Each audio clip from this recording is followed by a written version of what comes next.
نحمده ونستعينه ونستغفره ونعوذ بالله من شرور أنفسنا ومن سيئات أعمالنا. يا أيها الذين آمنوا اتقوا الله حق تقاته ولا تموتن إلا وأنتم مسلمون. يا أيها الناس اتقوا ربكم الذي خلقكم من نفس واحدة وخلق منها زوجها وبث منهما رجالا كثيرا ونساء واتقوا الله الذي تساءلون به والأرحام إن الله كان عليكم رقيبا. يا أيها الذين آمنوا اتقوا الله وقولوا قولا سديدا يصلح لكم أعمالكم ويغفر لكم ذنوبكم ومن يطع الله ورسوله فقد فاز فوزا عظيما. أما بعد فإن أصدق الكلام كلام الله وأحسن الهدي هدي محمد صلى الله تعالى عليه وسلم وشر الأمور محدثاتها وكل محدثة بدعة وكل بدعة ضلالة وكل ضلالة في النار. من يطع الله ورسوله فقد رشد واهتدى ومن يعص الله ورسوله فقد ضل وغوى. اللهم صل على محمد وعلى آل محمد كما صليت على إبراهيم وعلى آل إبراهيم إنك حميد مجيد. اللهم بارك على محمد وعلى آل محمد كما باركت على إبراهيم وعلى آل إبراهيم إنك حميد مجيد. سبحانك لا علم لنا إلا ما علمتنا إنك أنت العليم الحكيم. رب اشرح لي صدري ويسر لي أمري واحلل عقدة من لساني يفقه قولي. لقد قال الله سبحانه وتعالى بعد أعوذ بالله من الشيطان الرجيم من همزه ونفخه ونفثه. بسم الله الرحمن الرحيم. فلا وربك لا يؤمنون حتى يحكموك فيما شجر بينهم ثم لا يجدوا في أنفسهم حرجا مما قضيت ويسلموا تسليما.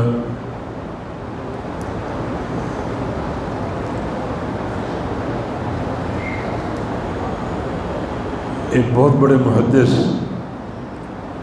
امام بربہاری رحمہ اللہ، ان کی ایک مایہ ناز کتاب ہے عقیدے کے موضوع پر جس کا نام ہے شرح اعتقاد اہل السنہ. اس میں ایک عبارت ہے چھوٹی سی، وہیں سے بات شروع کرتے ہیں.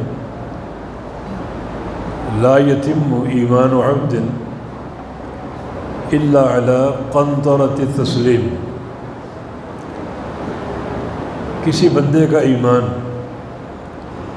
اس وقت تک مکمل نہیں ہو سکتا جب تک وہ تسلیم کے قنطرہ پر نہ آ جائے. جس کا معنی یہ ہے کہ جب تک اللہ تعالیٰ کی وحی کو تسلیم کرنے کا مادہ اس کے اندر پیدا نہ ہو، اللہ تعالیٰ کی وحی کو تسلیم کرنے کی خوبی اس کے اندر پیدا نہ ہو، اس وقت تک اس کا ایمان مکمل نہیں ہو سکتا. یعنی اللہ تعالیٰ کے فرمان کو سن کر، اللہ تعالیٰ کے رسول کے فرمان کو سن کر اپنی ساری خواہشات کو، اپنی عقل کو، اپنے خاندان والوں کی خواہشات کو، بیوی بچوں کی خواہشات کو، قوم اور برادری کے نظام کو، سب کو پس پش ڈال دیں اور اللہ اس کے رسول کے فرمان کو تسلیم کر لے کسی تاخیر کے بغیر، کسی تعطل کے بغیر، کسی رکاوٹ کے بغیر فوری قبول کر لے اور فوری تسلیم کر لے۔ ما کان لمؤمن ولا مؤمنۃ اذا قضى الله ورسوله امرا ان يكون لهم الخيرة من امرهم۔ کسی مومن مرد یا کسی مومن عورت کے لائق ہی نہیں کہ اللہ اور اس کے رسول کا امر آ جائے، فرمان آ جائے، اور وہ اس فرمان کو سن کر اپنے اختیار یا اپنی خواہش کو پیش کرے، جو اس کی خواہش ہے، جو اس کا اختیار ہے، یا جو اس کی پسند اور ناپسند ہے، وہ سب اللہ اور اس کے رسول کے فرمان کو سن کر ختم ہو جائے، فوری ختم کر دے، کسی تأمل کے بغیر۔ یہ ایک مومن کے ایمان کی شان ہے۔ ہمہ وقت وہ مستعد رہے، آمادہ رہے اللہ اور اس کے رسول کے فرمان کو، اللہ تعالیٰ کی وحی کو تسلیم کرنے پر۔ یہ نہ دیکھے کہ عامت الناس کیا کر رہے ہیں، قوم برادری کس طرف جا رہی، بیوی بچوں کی خواہشات کیا ہیں، سب کچھ سن کے ختم۔ تسلیم کا جذبہ ہو، تسلیم کا مادہ ہو، جیسے بھی حالات ہوں، جیسی بھی صورتحال ہو، بس اللہ اور اس کے رسول کے فرمان کو سن کر تسلیم کر لے اور باقی ہر چیز کو چھوڑ دے۔ یہ قنطرہ تسلیم ہے۔ جب تک وہ قنطرہ تسلیم پر فائز نہیں ہو جاتا، اس وقت تک اس کا ایمان مکمل نہیں ہو سکتا اور اللہ کے ہاں قابل قبول نہیں ہو سکتا۔ ابھی ہم قربانیاں کر رہے ہیں، ابراہیم علیہ السلام کی سیرت کی کچھ جھلکیاں جو اسی قنطرہ تسلیم پر آپ کو دکھائی دی۔ وہ اللہ تعالیٰ کے خلیل تھے، واتخذ اللہ ابراہیم خلیلا، اللہ نے ابراہیم کو اپنا خلیل بنا لیا۔ خلیل ایسے دوست کو بولتے ہیں جس کی دوستی میں کوئی خلل نہ ہو، پکا اور گہرا اور باوفا دوست۔ یہ مقام خلت پوری کائنات میں دو انسانوں کو حاصل ہوا، ایک ابراہیم علیہ السلام اور دوسرے محمد مصطفیٰ صلی اللہ علیہ وسلم۔ تیسری کوئی شخصیت نہیں جس کو اللہ نے خلیل بنایا ہو۔ ابراہیم علیہ السلام کو خلیل کیوں بنایا؟ ان کی ملت کو پورے جہاں کے لیے نمونہ کیوں بنایا؟ آپ صبح اٹھتے ہیں، ایک دعا پڑھتے ہیں، اور اگر نہیں پڑھتے تو یاد کر لیں، اصبحت علی فطرت الاسلام وعلی کلمۃ الاخلاص وعلی دین نبینا محمد صلی اللہ علیہ وسلم وعلی ملت ابینا ابراہیم حنیفا مسلما وما کان من المشرکین۔ میں نے صبح کی کلمہ اخلاص، کلمہ اخلاص کیا ہے؟ لا الہ الا اللہ۔ یہ صبح صبح یہ دعا پڑھیں گے، آپ کا ایمان تازہ ہو جائے گا کہ میں نے کلمہ اخلاص لا الہ الا اللہ پر صبح کی،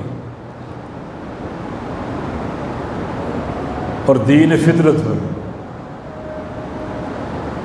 وہ دین جو عین فطرت کے مطابق ہے، فطرت کے خلاف نہیں ہے، اور میں نے صبح کی اپنے پیارے نبی کے دین پر صلی اللہ علیہ وسلم، اور میں نے صبح کی ابراہیم علیہ السلام کی ملت پر، جو کہ حنیف تھے اور مسلم تھے۔ مسلم کا معنی اپنے آپ کو اللہ کے سامنے جھکانے والے، اور حنیف کا معنی پوری دنیا سے کٹ کر اللہ تعالیٰ سے ناطہ جوڑنے والے۔ دنیا کس طرف جا رہی ہے، ان کی خواہشات کیا ہیں، کوئی غرض نہیں، صرف اللہ رب العزت سے ناطہ جوڑا ہوا ہے۔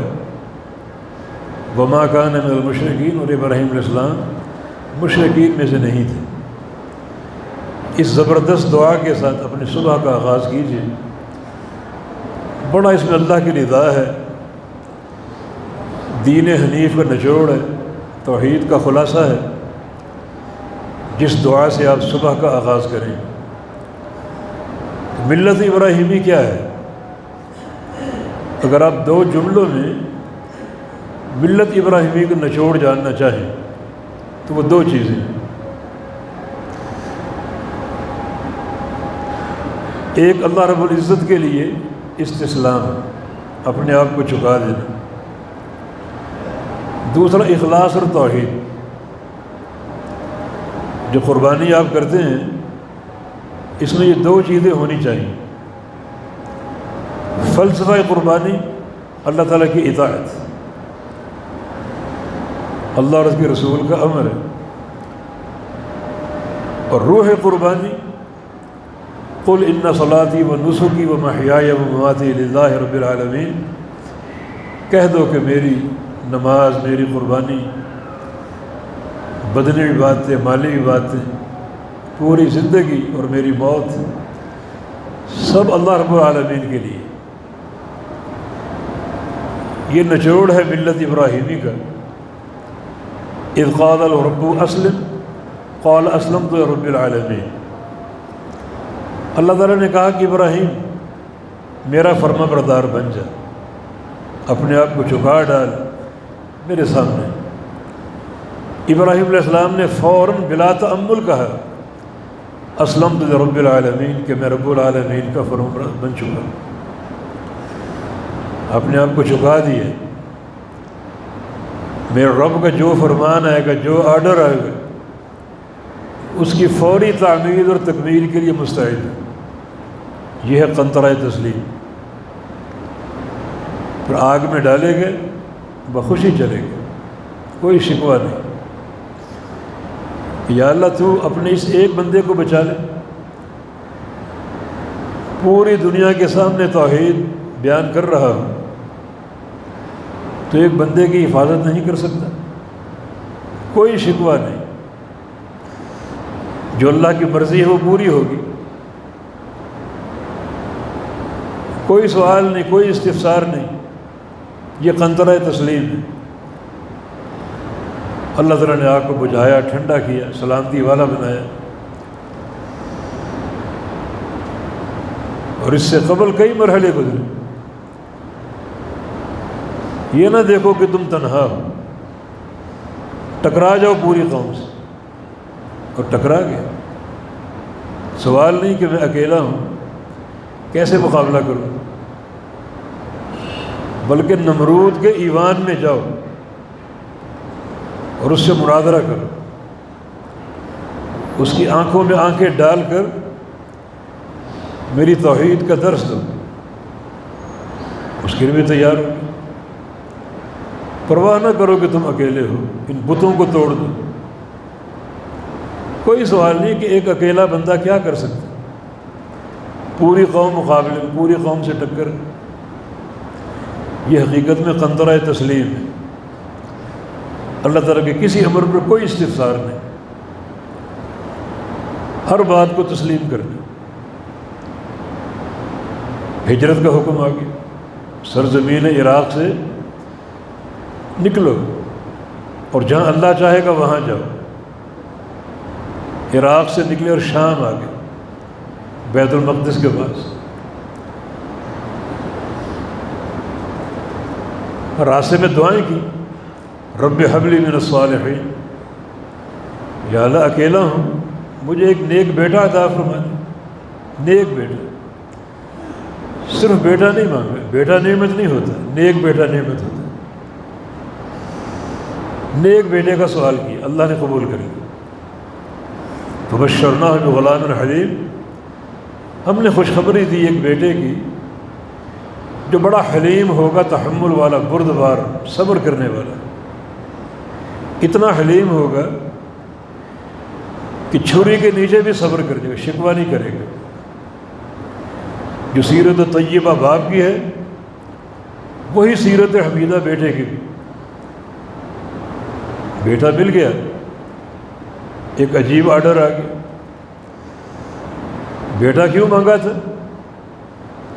انسیت اور محبت کے لیے نہیں، وہ تو ایک ثانوی امر ہے کہ میرے بعد بیان توحید کے مشن کا وارث کون ہو، یہ توحید پیش کرنے کی بھاگ دوڑ کون سنبھالے گا؟ بیٹا مل گیا، اللہ تعالیٰ کا امر آ گیا کہ اس بیٹے کو اور اس کی والدہ کو جنگل میں چھوڑو۔ جگہ کا تعین کر دیا، یہ جگہ وہ ہے جہاں میرا گھر بنے گا، مکہ مکرمہ۔ اس گھر کا لوگ طواف کریں گے، دعا کریں اللہ اس گھر کے دروازے کھول دے، اللہ اس وبا کو ختم کر دے۔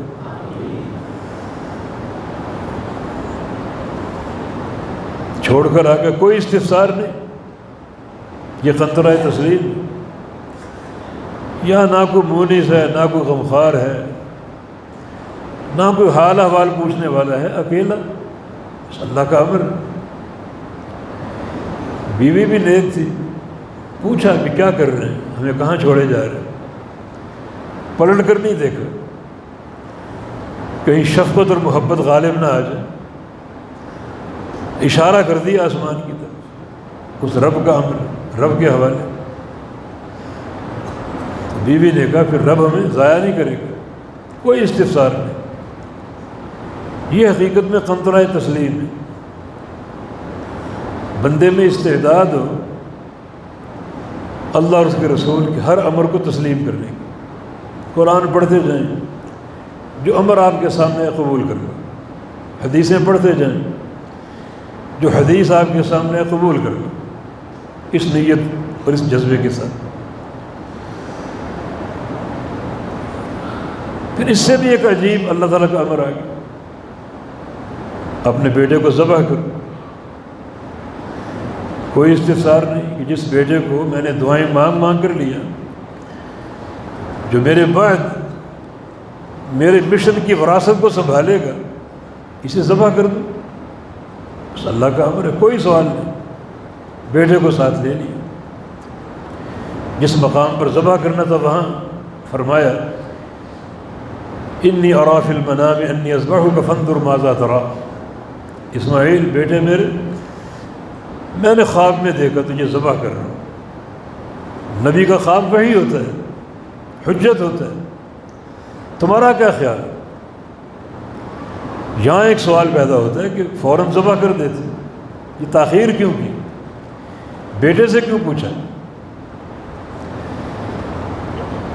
اس تاخیر میں ایک حکمت ہے، جاتے ہی ذبح کر دیتے تو اس فضیلت میں بیٹا شامل نہ ہوتا، یہی ہوتا کہ مجبوراً اس کو لٹایا اور ذبح کر دیا۔ کہ بیٹے سے پوچھا کہ تم راضی ہو یا نہیں، بیٹا بھی راضی۔ تو اس ایک عظیم اور عجیب آزمائش میں دونوں باپ بیٹا شریک ہو گئے، باپ ذبح کرنے کے لیے تیار ہے اور بیٹا ذبح ہونے کے لیے تیار ہے۔ اب یہاں ایک نقطہ ہے، اللہ تعالیٰ نے قربانی کی مشروعیت اس عجیب قصے سے کیوں کی؟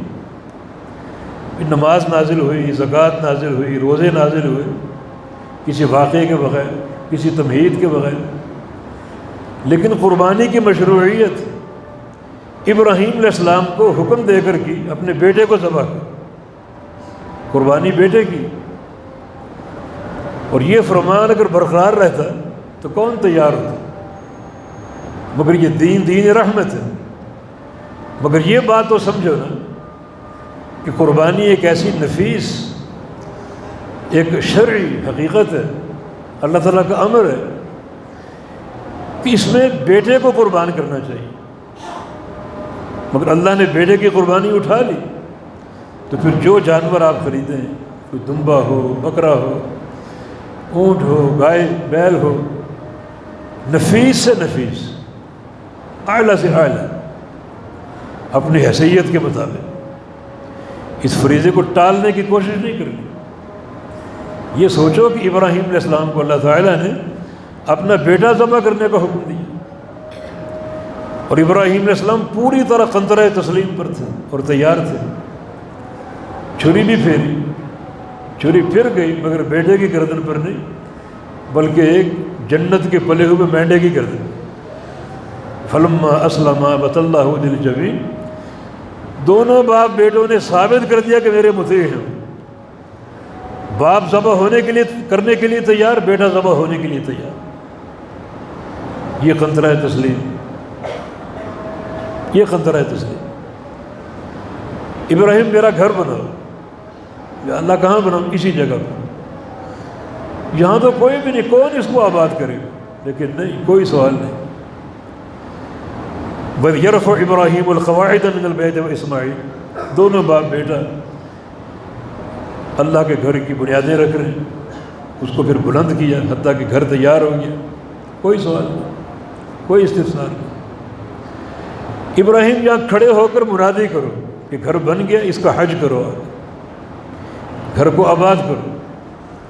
یا اللہ کون سنے گا؟ نہ یہاں کوئی متنفس ہے، نہ کوئی قبیلہ ہے، نہ کوئی قوم ہے۔ میل ہاں میل کے فاصلے پر بنو جرہم کا قبیلہ ہے، ان تک آواز نہیں پہنچے گی۔ فرمایا تم منادی کر دو، وَأَذِّنْ فِي النَّاسِ بِالْحَجِّ يَأْتُوكَ رِجَالًا وَعَلَىٰ كُلِّ ضَامِرٍ يَأْتِينَ مِنْ كُلِّ فَجٍّ عَمِيقٍ، تم منادی کر دو۔ تم ایک پہاڑ کی چوٹی پہ چڑھ گئے، اعلان کر دیا کہ لوگوں اللہ کا گھر بن چکا، آؤ اس کا حج کرو۔ فرمایا کہ آواز میں پہنچاؤں گا، گو سننے والا کوئی نہیں، آواز اللہ پہنچاتا ہے، آواز میں تاثیر اللہ پیدا کرتا ہے۔ یہ معاملہ اپنے ہاتھوں میں مت لو، چلا میڈیا ہو، پریس ہو، فوٹوگرافی ہو تاکہ دنیا کے کونے کونے میں پہنچ جائے۔ نہیں، اخلاص اگر ہوگا تو گھر کی چار دیواری کے سب سے چھوٹے کمرے میں آپ بیٹھ کے اللہ کے دین کی آواز نکالیں گے، اللہ پہنچا دیں گے۔ اللہ تعالیٰ کا نظام ہے، ہم پہنچائیں گے، اور پہنچا دی۔ ایسا پہنچایا کہ صرف یہ آواز کانوں تک نہیں پہنچی بلکہ دلوں میں پیوست ہو گئی۔ افریقہ چلے جائیں، دور دراز علاقوں میں کوئی غریب سے غریب انسان ہو جس کی سینے کی ہڈیاں اور پسلیاں نظر آتی ہیں، پوچھو اس سے کیا خواہش ہے، بس اللہ اپنا گھر دکھا دے۔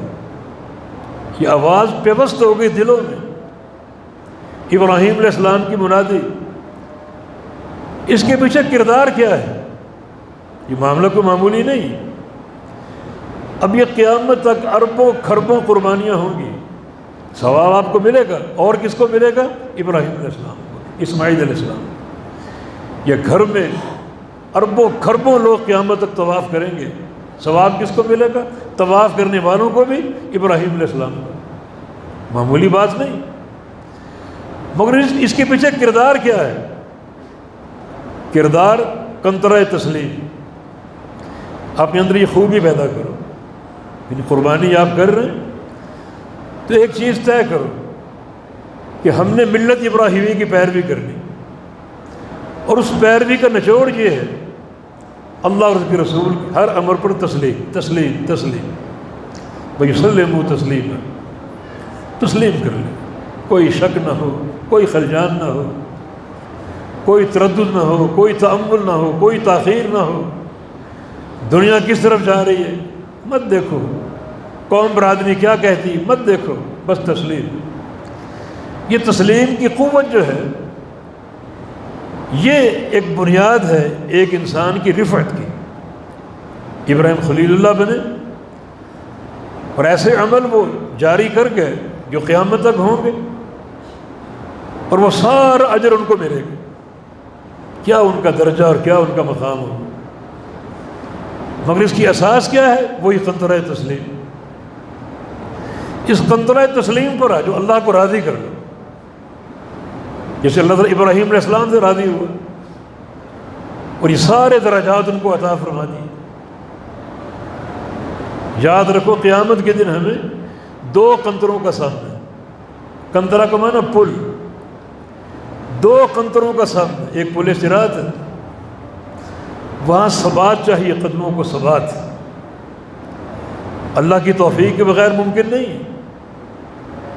ان لوگوں کے لیے یہ ثبات بڑا آسان ہوگا جو آج قنطرہ تسلیم پر ہے، جن کا عقیدہ، جن کا منہج، جن کا اخلاق، جن کی عادت و اطوار قنطرہ تسلیم پر۔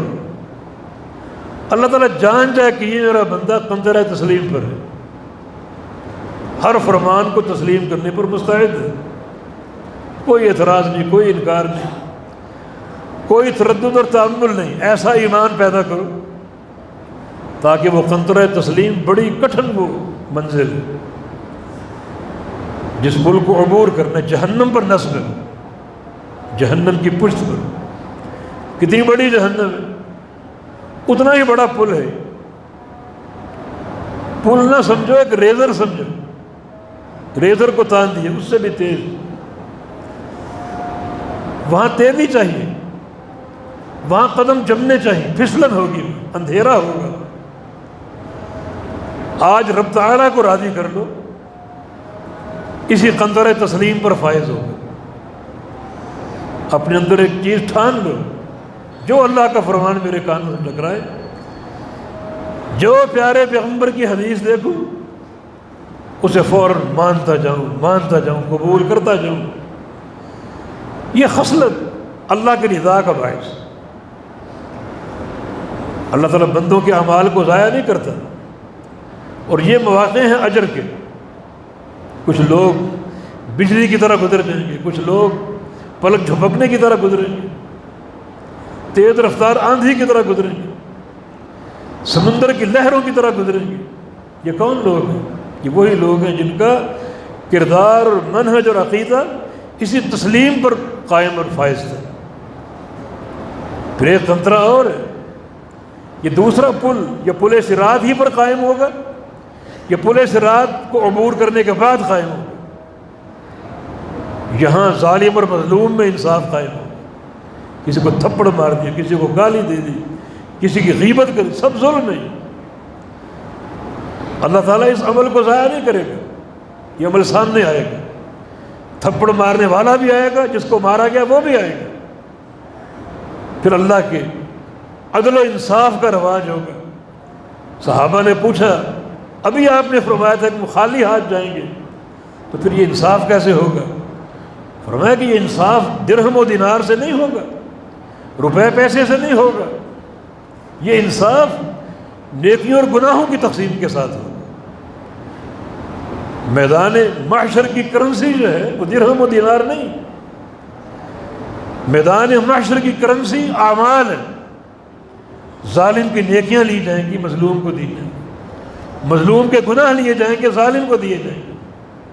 لیکن اللہ کے بندو، آج اگر ہم صحیح معنی میں قنطرہ تسلیم پر فائز ہو جائیں، ابراہیم علیہ السلام کے اسوہ کو زندہ کریں، کتاب و سنت کی تعلیمات کو اپنائیں، اگر ہم نے کوئی مظالم ڈھائے بھی ہیں، کوئی ظلم کیا بھی ہے، تو آج کے قنطرہ تسلیم کی برکت سے اللہ تعالیٰ ہمارے یہ سارے حقوق اپنے ذمہ لے لے گا۔ اب میں اس کا ذمہ دار ہوں۔ ذمہ کیسے لے گا؟ اللہ مظلوم کو دے دے کر راضی کرے گا۔ ایک حدیث میں آتا ہے، ظالم بھی کھڑا ہے، مظلوم بھی کھڑا ہے، سامنے جنت ہے اور جنت کی نعمتیں بلند ہو رہی ہیں۔ یہ جنت کے محلات، جنت کے باغات پھلوں سے لدے پھدے بلند ہو رہے ہیں، اونچے ہو رہے ہیں۔ مظلوم کی نظر پڑ جاتی ہے، یا اللہ یہ کیا چیز ہے، یہ محلات اور یہ نعمتیں کیا چیز؟ میرے بندہ یہ تیرے لیے، تو سب لے لے۔ حیران، میں لے لوں میرے لیے؟ ہاں لے لے، ایک شرط پر کہ اس بندے کو معاف کر دے۔ جو تیرے سامنے کھڑا ہے ظالم بن کر، اس نے دنیا میں ظلم ڈھائے، مگر میں نے اس کے مظالم اپنے ذمہ لے لی، اس وقت تک تجھے دیتا رہوں گا جب تک تو خوش نہ ہو جائے، راضی نہ ہو، راضی ہو کر اس کو معاف نہ کر۔ تو اس کی اساس کیا ہے؟ اپنے اندر یہ جوہر پیدا کرو، اپنے آپ کو قنطرہ تسلیم پر فائز کرو۔ صحابہ نے کیا، حالات جیسے بھی تھے، کوئی انکار نہیں، کوئی تعامل نہیں۔ اللہ کے پیارے پیغمبر عمرہ کرنے گئے، جنگ بدر کے بعد کے واقعات، عمرہ کرنے گئے، کفار نے روک دیا، عمرہ نہیں کر سکتے، کیونکہ عمرے کی نیت تھی، کوئی جنگ اور قتال کی نیت نہیں تھی، صرف ایک تلوار ساتھ تھی اور کوئی ساز و سامان نہیں تھا، نہ کوئی تیر، نہ کوئی ڈھال، نہ کوئی نیزے، کہ عمرہ کر کے واپس آ جائیں۔ کفار نے روک دیا، قصہ طویل ہے۔ پھر رسول اللہ صلی اللہ علیہ وسلم نے صلح کے لیے عثمان غنی کو بھیجا، اور شیطان نے افواہ پھیلا دی کہ ان عثمان قد قتل، عثمان کو شہید کر دیا گیا۔ نبی علیہ السلام ایک درخت کے نیچے تشریف فرما تھے، اپنے عثمان کا قصاص اور بدلہ لینے کے لیے صحابہ سے بیعت لی۔ بیعت کس چیز پر تھی؟ بایعناہ علی الموت، موت کی بیعت تھی۔ کسی صحابی نے کوئی اشکال پیش کیا، کوئی اعتراض کیا کہ ہم نہتے ہیں تقریباً کفار کے درغے میں، چاروں طرف مکہ والوں کے حلیف موجود ہیں، ساز و سامان سے بھرے پڑے ہیں، اور یہ ساری کریم اس وقت ان کے احاطے میں ہے۔ آج اگر مارے گئے تو کل اس دعوت کا وارث کون ہوگا؟ مشکل معاملہ ہے، کوئی تعامل نہیں۔ بایعناہ علی الموت، صحابہ کہتے ہیں ہم نے موت کی بیعت کی تھی، ایک ایک بندہ مر جائے گا یا پھر ایک ایک مکہ والے سے قصاص لیں گے، ایک اگر مکہ والا زندہ رہا واپس نہیں لوٹیں گے جب تک اس کو مار نہ دیں۔ یہ قنطرہ تسلیم ہے۔ بڑے کٹھن حالات تھے۔ جنگ احزاب کے موقع پر جو کفار کا محاصرہ تھا، مسلمان خندقیں کھود کھود کر اپنی حفاظت کر رہے ہیں۔ جنگ خندق میں، جنگ احزاب میں، دو نام ہیں۔ احزاب اس لیے، احزاب حزب کی جمع، اور حزب بولتے ہیں جماعتوں کو، لشکروں کو۔ کفار نے سارے لشکر اکٹھے کر لیے تھے کہ ایک دفعہ مدینے پر یلغار کر کے اینٹ سے اینٹ بجا دیں۔ 10,000 کے لشکر لے کر آئے تھے احزاب، مختلف لشکروں کو جمع کر کے۔ جس آج امریکہ کی حمایتی، جرمنی ہے اور فرانس ہے اور فلاں ہے، افغانستان میں ڈیرے ڈال دیے کہ ان کے باپ کا علاقہ ہے۔ انہیں یہ معلوم نہیں کہ یہ حق والوں کا حق ہے، افغانیوں کا حق ہے، وہ حق چھین سکتا ہے؟ اور آج ذلیل ہو کر نکلے یہ احزاب، امریکہ کے حمایتی، اس سے قبل روس کے حمایتی تھے، اور اللہ نے روس کو ٹکڑے ٹکڑے کر دیے اس اجڑ قوم کے ذریعے۔ اور آج امریکہ بھی انتہائی ذلت کے ساتھ شکست خوردہ ہو کر اپنی تمام تر نحوستیں لے کر افغانستان سے نکل چکے ہیں۔ جو کل دعوے کر رہے تھے بش وغیرہ اور اوباما کہ اب یہ آخری لمحات ہیں طالبان کی، اور آخری لمحات ہیں افغان قوم کے، سب دیکھ رہے ہیں۔ اگر ذرا سی حیا ہو، چلو پر پانی میں ڈوب کے مر جائے، لیکن حیا کہاں ہے؟ یہی معاملہ ان احزاب کا تھا، ساری حمایتیوں کو لے کر آ گیا کہ ایک دفعہ آخری حملہ کر کے مدینے کی اینٹ سے اینٹ بجا دیں، کوئی بچہ نہ چھوڑیں، کوئی عورت نہ چھوڑیں، سب کو تباہ و برباد کر دیں۔ خندق کا مشورہ سلمان فارسی نے دیا، خندق کھو دی گئی جس کو وہ عبور نہ کر سکے، 22 دن کا محاصرہ رہا۔ بالآخر اللہ نے ایک آندھی بھیجی، صحابہ کے صبر کو آزما لیا، اس آندھی نے ان کے خیمے اکھاڑ دیے، مٹی ان کی آنکھوں میں داخل ہو گئی، بھاگے وہاں سے، بھاگ گئے وہاں سے۔ بڑا تکلیف دہ یہ معاملہ تھا، بھوک سے برا حال، کھانا میسر نہیں تھا، پیٹوں پر پتھر بندھے ہوئے تھے۔ کفار بھاگ گئے، اللہ کے پیارے پیغمبر ام ہانی کا قریب تھا، وہاں چلے گئے۔ ام ہانی فرماتی ہیں میں نبی علیہ السلام کو پہچان نہ سکی، اس قدر گرد و غبار آپ کے چہرے پر تھا۔ ہتھیار اتارے، غسل کیا، غسل کر کے باہر آئے، جبریل امین پہنچ گئے۔ لماذا وضعت اللحام، محمد ہتھیار کیوں اتار دیے؟ والملائکۃ لم تضع، فرشتوں نے اب تک نہیں اتارے، فرشتے ہتھیار پہنے ہوئے، آپ نے کیوں اتار دی؟ فرمایا کہ جنگ ختم ہو گئی، کفار بھاگ گئے، ہتھیار تو اتارنے تھے، 22 دن کی تھکاوٹ، جاگنا، فاقے، نہیں، فرشتوں نے اب تک ہتھیار نہیں اتارا، پھر کیا کریں؟ فرمایا کہ بنو قریظہ جاؤ۔ جنگ احزاب کے دوران بنو قریظہ کے یہودیوں نے وعدہ توڑ دیا، خبر اس کی مل گئی تھی۔ آپ نے سوچا کسی اور موقع پر ان کو سبق سکھائیں گے، نہیں، ابھی جاؤ فوراً۔ اللہ کے پیغمبر گھر سے باہر نکلے، صحابہ کو جمع کیا، ایک تاریخی جملہ کہا، من کان یؤمن باللہ والیوم الآخر فلیصلین صلاۃ العصر فی بنی قریظہ، جو اللہ کو مانتا ہے، روز آخرت کو مانتا ہے، وہ آج عصر کی نماز بنو قریظہ میں ادا کرے۔ صحابہ سر پر دوڑ پڑے، کوئی سوال نہیں، کیوں ہمیں کھلایا جائے، پلایا جائے، کچھ قوت بحال ہو، ابھی فاقہ کشی جاری ہے، 22 دن کا محاصرہ، اتنا کلفت کا وقت تھا یہ، ہمارے بچے مدینہ شہر میں تھے، اگر کسی کو کوئی موقع مل جاتا نکلنے کا اور وہ نکل کر مدینے میں بچوں پر حملہ کر دیتے، کون ان کو بچاتا؟ ایک خوف کی کیفیت تھی، ہراس کی کیفیت تھی، اور ابھی تو فارغ ہوئے، اور ابھی دوسری جنگ، دوسری مہم، ایک جملہ، اور صحابہ دوڑ پڑے، کوئی سوال نہیں، یہ قنطرہ تسلیم ہے، کیسے بھی حالات ہو، کیسی بھی صورتحال ہو، ایک چیز ٹھان لو کہ ہم نے تسلیم کر لی، اس کے بغیر کوئی چارہ کار نہیں۔ انس کہتے ہیں کہ میں ابو طلحہ کی بیٹھک میں کنت ساقی القوم، اپنی قوم کا ساقی بنا ہوا تھا، شراب انڈیل کر پلا رہا تھا، مٹکے بھرے ہوئے تھے، انواع اقسام کی شرابیں تھیں، انگور کی اور جناب جو کی اور کھجوروں کی، بھر بھر کے دے رہا ہوں۔ اس وقت تک شراب حلال تھی، حرام نہیں ہوئی تھی۔ باہر منادی کی آواز سنائی، ابو طلحہ نے کہا، ابو طلحہ کا وہ ربیب تھے انس مالک رضی اللہ، ابو طلحہ، انس جاؤ سنو، یہ کیا شور ہو رہا ہے، کون منادی؟ باہر گیا، فوراً واپس آئے، مرادی اللہ کے پیغمبر کا اعلان کر رہے، ان الخمر قد حرمت، شراب حرام ہو چکی، شراب حرام ہو چکی۔ بس یہ سننا تھا، یہ نہیں کہ تحقیق کر کے آؤ، تب تک کچھ جام اور انڈیل لیں، نہیں، مٹکے توڑ دیے، جس کے ہاتھ میں جام تھا اس نے وہیں پھینک دیا، جس کے منہ میں گھونٹ تھا اس نے کلی کر دی۔ یہ قنطرہ تسلیم، وہ کہتے ہیں چھٹتی نہیں ہے منہ سے کافر لگی ہوئی، لیکن صحابہ کا ایمان تو دیکھو، ان کی تسلیم اور رضا تو دیکھو، کوئی تاخیر نہیں، کوئی تعمل نہیں۔ یہ نہ یہ سوال کہ خبر واحد حجت نہیں ہوتی، جیسے آج کل بہت سے ملحدین کا نظریہ ہے، بالکل نہیں۔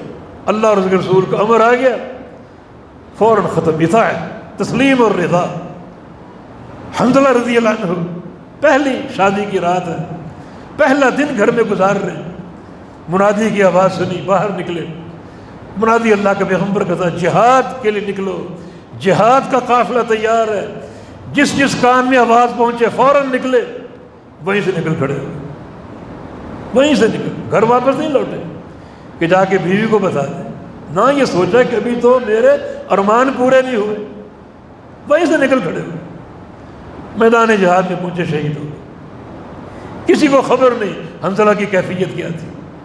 بعد میں اللہ کے پیغمبر نے بتایا کہ میں دیکھ رہا ہوں کہ ان الملائکہ تغسلہ، کہ حنظلہ کو اللہ کے فرشتے جنت میں غسل دے رہے ہیں۔ اس کے پیچھے کیا؟ تسلیم، بلا تعمل تسلیم کرنا۔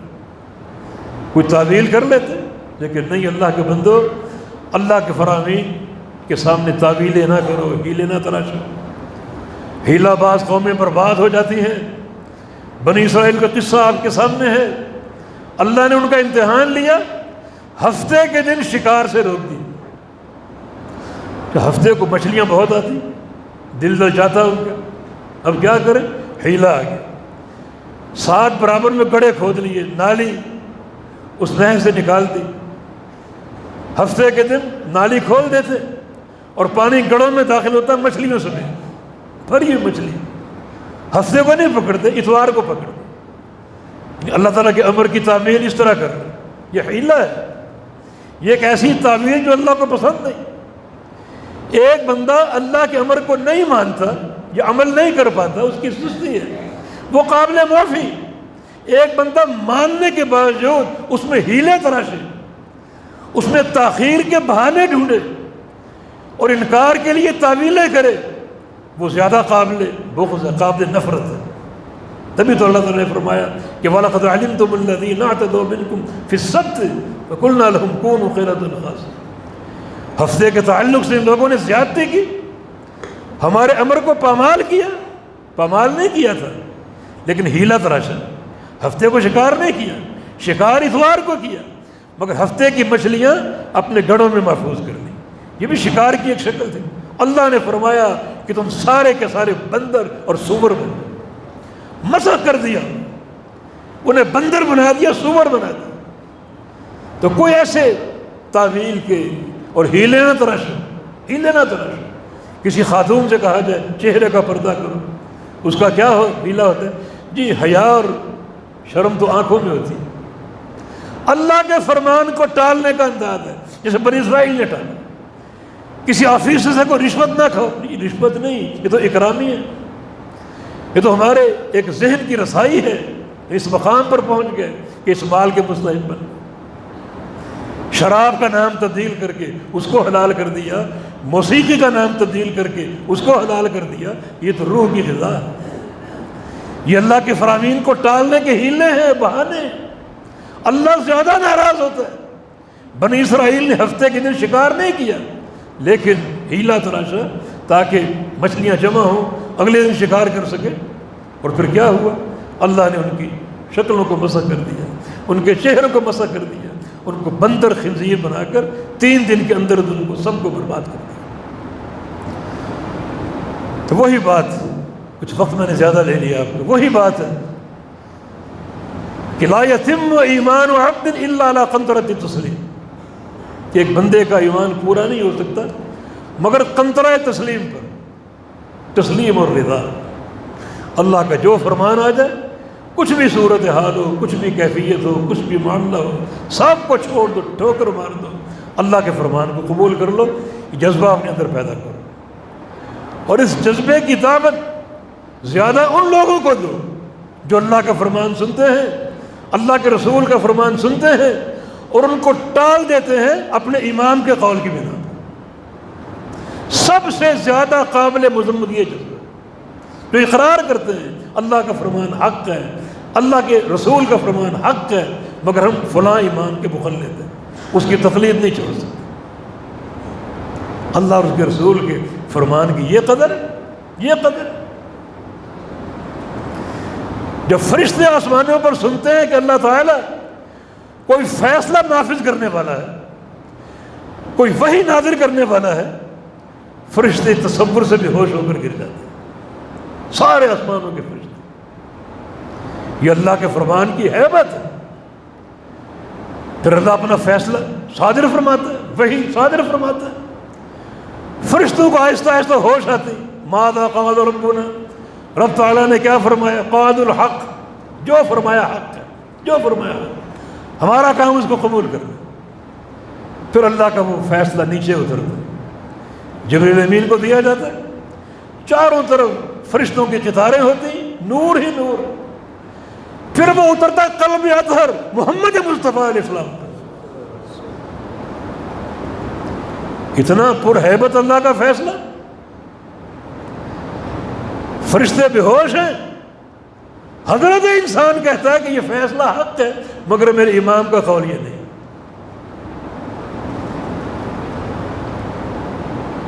کتنا یہ قابل نفرت عقیدہ ہے. یہ شان ان لوگوں کی ہے جو اللہ اور اس کے رسول کے فرامین کے تابع. عاد الحدیث آپ کو مبارک ہو، یہ آپ کی شان. اللہ کا فرمان آ جائے، اللہ کے رسول کا فرمان آ جائے، پھر یہ نہیں دیکھنا کہ قول امام کیا ہے یا قول پیر کیا ہے، بزرگوں نے کیا فرمایا، کچھ نہیں دیکھنا. بس اللہ اور اس کے رسول کا قال اللہ اور قال رسول. یہ حقیقت میں قنطرہ تسلیم. جب تک اس پر فائز نہیں ہوتے ایمان مکمل نہیں ہوتا. لیکن اپنے دلوں کے گہرے جذبے کے ساتھ اس حقیقت کو اپنا لو. قنطرہ تسلیم فائز ہو جاؤ، اللہ راضی ہوگا، آخرت کی تکلیفیں ٹال دے گا، عذاب قبر کو ٹال دے گا اس رضا کے بدلے. بہت بڑی بات ہے کہ یہ بندہ میرے اور میرے پیارے پیغمبر کے فرمان کے سامنے اپنے آپ کو جھکا رہا ہے، ہمیشہ جھکاتا رہتا ہے، ہمیشہ تسلیم کرتا ہے، ہر فرمان پر راضی. اللہ تعالیٰ سے توفیق کی استدعا ہے کہ اللہ رب العزت ہمیں اس حقیقت کا فہم عطا فرما دے اور ہمیں صحیح معنی میں اپنے پیارے پیغمبر کی اتباع کی توفیق دے. اللہ تعالیٰ کی وحی، اس کی جو قدر و منزلت ہے، اس کی جو حیبت ہے، اللہ وہ حیبت اور وہ قدر و منزلت ہمارے دلوں میں پیوست کر دے اور ہمیں ہمیشہ اس قنطرہ پر قائم اور فائد رکھے تاکہ اللہ کی رضا حاصل کر سکے، اس کی محبت کے مستحق ہو سکے، اس کی رحمت کے خزانے سمیٹ سکے. واللہ تعالی ولی التوفیق. اللہ رب العزت ہمارے گناہوں کو معاف فرما دے، اللہ ہم سے راضی ہو جائے، اللہ تعالیٰ ہمارے عقیدوں کی اصلاح فرما دے، اللہ توحید خالص سے ہمارے باطن کو اور ظاہر کو منور فرما دے، اللہ ہمارے ظاہر و باطن پر اپنے پیارے پیغمبر کی سنت کا رنگ قائم فرما دے. جب تک زندہ ہے دین پر قائم رہیں، توحید پر قائم رہیں، اور جب موت آئے تو لا الہ الا اللہ پر آئے، اللہ کی توحید پر آئے، اللہ کے رسول کی محبت پر آئے. اقول قولی ھذا واستغفر اللہ لی ولکم وآخر دعوانا ان الحمد للہ رب العالمین.